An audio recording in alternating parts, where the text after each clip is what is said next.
I always understood that there really was no difference between me and the audience.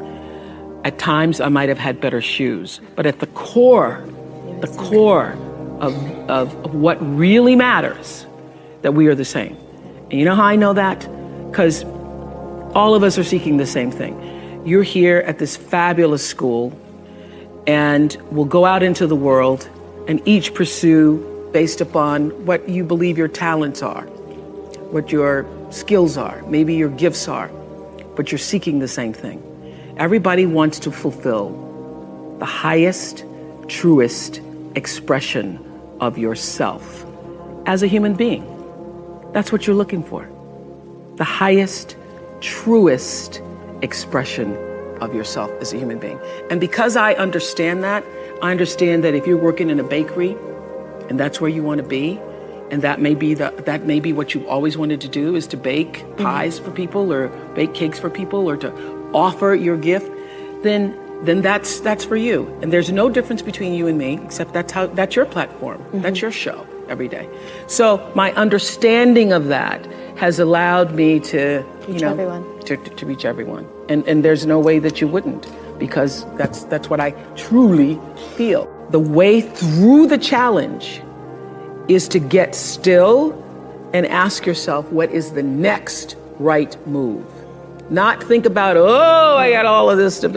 What is the next right move? And then from that space, make the next right move and the next right move. And not to be overwhelmed by it, because you know your life is bigger than that one moment. You know you're not defined by what somebody says is a failure for you, because failure is just there to point you in a different direction. If I leave you with nothing else, just know this for sure. There is not one thing that has ever happened to you, not one experience, not one encounter, not one crisis, not one joyful thing, that hasn't happened just to make you better and help you rise.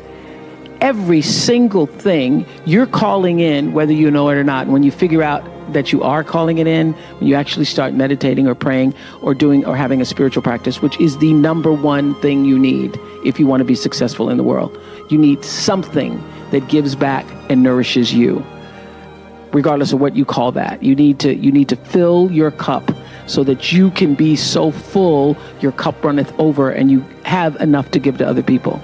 If you don't fill your cup, you end up dried up. You end up tired, exhausted, and don't have enough to give to other people. You end up resentful every time somebody asks you, because your cup is empty and now they want some of yours. So your number one job is to fill your cup and make yourself whole. So for me, the foundational base of empowerment, of entrepreneurship, of any kind of engagement, the foundational base of my success, of my well-being, my wholeness, my everything, is knowing who I am and where I come from.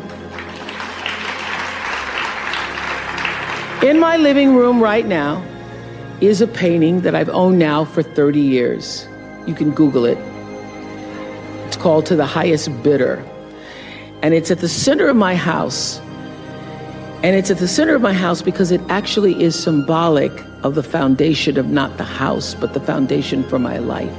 The painting is by Harry Roseland, who was a genre painter in the early 20th, late 19th century. And the painting is over 6 feet tall, and it shows a slave woman on the auction block holding her daughter's hand. And I cannot come in the door, my front door, or I cannot leave without passing that painting. I am reminded of where I come from every day of my life, and I am reminded because I never want to forget it. And in my library, I have a framed list of enslaved African-American people, remember I showed you, who were held in bondage on various plantations, listed in the ledgers alongside the cows and the horses and the buggies and the other property. And I pass this list every day. And often I stop in front of it and just speak their names out loud and their ages. Jonas, 11 years old, $500. Sarah, 41 years old, $900. Elizabeth, 57, $800. And I force myself to consider the absurdity and the obscenity of prices being affixed to each one should they be placed up for sale. And I sometimes just pause before them with a prayer, particularly before I have to make a big decision about one of my companies or whether I move forward or whether I stay still. It reminds me, speaking those names out loud, not only of where I've come from, but how far I have to go because of them. And it reminds me that I am never alone. It reminds me of what I've come through to get through. I say to my girls all of the time that your real work is to figure out where your power base is and to work on the alignment of your personality, your gifts that you have to give, with the real reason why you're here. That's the number one thing you have to do, is to work on yourself and to fill yourself up and keep your cup full. Keep yourself full. Now, I used to be afraid of that. I used to be afraid, particularly from people who say, oh, she's so full of herself. She's so full of herself. And now I embrace it. I consider it a compliment that I am full of myself. Because you only when you're full, I'm overflowing, my cup runneth over. I have so much to offer and so much to give. And I am not afraid of honoring myself. You know, it's miraculous when you think about it. Everybody has a different talent. And the reason we're all so messed up is because you're looking at everybody else's talent and wishing you had some of their talent.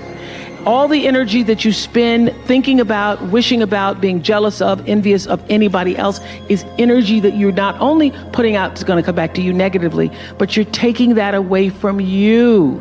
All your energy should be forced on, what do I have to offer? What do I have to give? How can I be used in service? Because Dr. King's message of not everybody can be famous, but everybody can be great, because greatness is determined by service. And there is not a job in here that you can do that you don't switch the paradigm to service and not make that job more fulfilling. I don't care what the job is. If you say, I'm a singer, I'm a dancer, I'm an artist, I'm a teacher, I'm a nurse, I'm a doctor, I'm a janitor, I'm a clerk, if you say, if I look at this from how do I use this in service to something bigger than myself? It no longer becomes a job. It becomes an offering to the world. The first law is the third law of motion in physics, which says for every...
action, there's an equal and opposite reaction. And we showed that very beautifully in The Color Purple when Miss Seeley says to Mr., everything you even try to do to me is already done to you. That is not just a rhetorical saying, that is law. That is Newton's third law of motion in physics, which says everything that goes out is coming back. It's just like everything that goes up is coming down. May take it a long time to come down, is coming down.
Everything that goes out is coming back. It's coming back. So to answer the power of manifestation and meditation, what meditation does is sync you up with the source. What meditation does is allows you to literally tap into the power that created you so that you are in alignment with that. And so when you carry that out into the world, everything that you do comes from the center of that alignment that's coming from the source that we call God, we call divine energy, divine intelligence, whatever name you want to give it to, we call life. When you are synced up with life, life just gives to you.